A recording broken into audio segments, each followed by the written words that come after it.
There is a special moment of betrayal when doctors cry victim. This is a quote by Erica and Rachel. Some doctors cry victim after we have called them out on social media due to misinformation and misbehavior. Unfortunately, that's what Dr. Vidali did lately and also Dr. Cabrera. So e.g. Cabrera commented under my stitch that we would have been disrespectful towards his family, which is not true at all, that we should do our research and that we would do radicalism without knowledge. This fellow here just thinks, oh my God. Well, we told Cabrera to behave and return to using appropriate language. We do not accept this behavior since our endo advocacy is solely based on facts. We do our research and moreover, e.g., also post our criticism about endometriosis guidelines, which is not done by a lot of endosurgeons on social media, but by us key endo advocates, okay?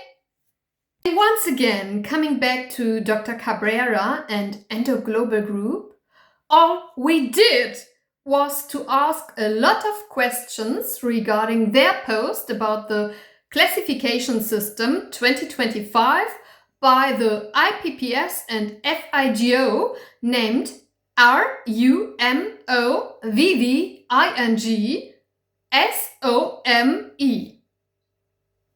And this was what my stitch with Dr. Cabrera and Endo Global Group was all about. All I did was to ask questions, and I also mentioned in my stitch that central sensitization might just be another topic with which endo patients might be gaslighted by doctors. E.g., this is what happened to Paris. This is absolutely heartbreaking. So sorry for you, Paris.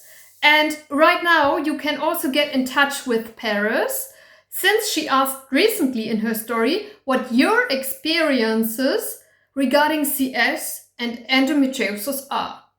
So going on with our speech, furthermore, we will no longer accept doctors deleting comments if these were not insulting. For example, Dr. Cabrera and Endo Global Group deleted comments. Dr. Cabrera even admitted that they have done so. And e.g., here are the screenshots of the 2 comments of the Instagram account, My Secret Life of Pain, and they were solely based on facts.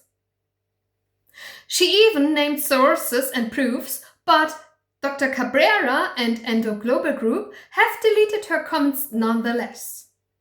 Afterwards, Dr. Cabrera's colleague even wrote in a DM to My Secret Life of Pain that she would have been dismissive, etc., which is absolutely not true. And Cabrera and Endo Global Group are not the only ones who delete comments on social media. What else has happened in the endo world? Well, a former friend of mine who is an endosurgeon, Dr. Jeff Arrington, closed comments for me on Facebook, and I have criticized this in public afterwards. So all I did was to mention in Jeff's comment section on Facebook that endo is not a women's disease only, and thus he and his hospital shall please always use gender-inclusive language. Because all people of all ages and of all genders suffer from endometriosis. Let me quote Kids Blanc, endo is a human disease.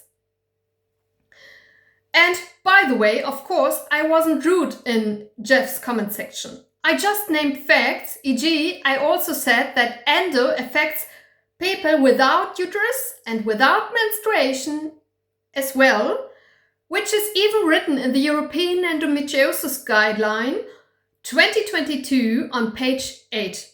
But nonetheless, Jeff silenced me on Facebook, which was absolutely heartbreaking for me, and actually it is still heartbreaking.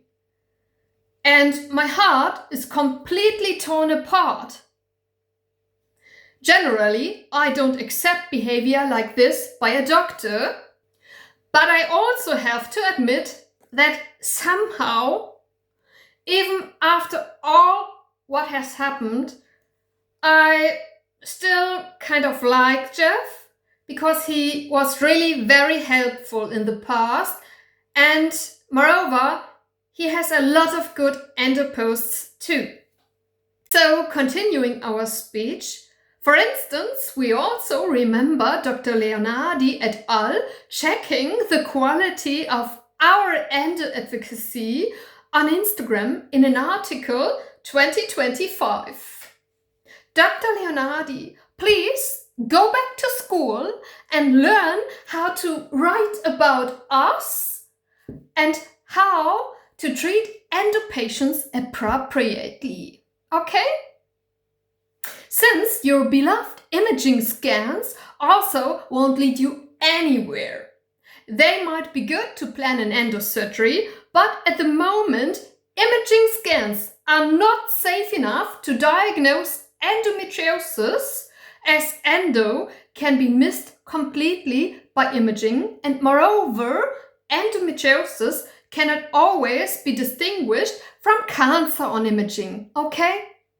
So we always need biopsy to diagnose endometriosis. But even worse now, lately I heard that Dr. Leonardi shall generally consider surgery to be too dangerous for endometriosis patients. If this is true, mate, let me just say 3 words concerning this. Wow, just wow. And in general, a lot of providers have definitely an ego that is too big, and quite often these ones are also the ones who don't perform well on social media. So this makes me wear my sunglasses and my sun visor because I get blinded by so much incompetence. Generally, what we are also aware of is that a title or position doesn't guarantee quality or competence.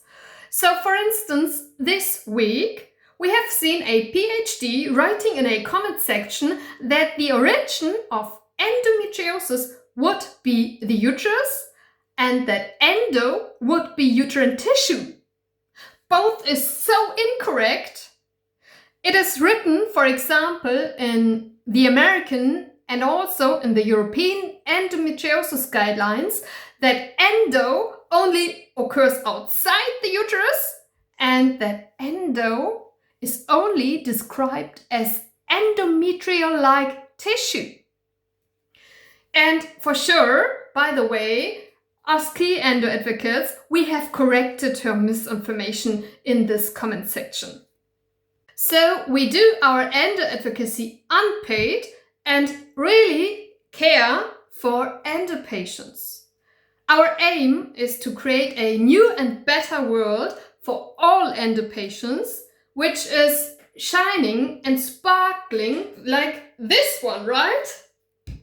Right now, we have to get through these dark times together, and we will leave a light on so that none of us guys is too afraid, and if you feel left alone for sure, you might just get in contact with us. And we would like to finish our speech with the following words. Honesty, even when it's uncomfortable, is one of the powerful supports we can offer one another. A quote by Chelsea Hardesty.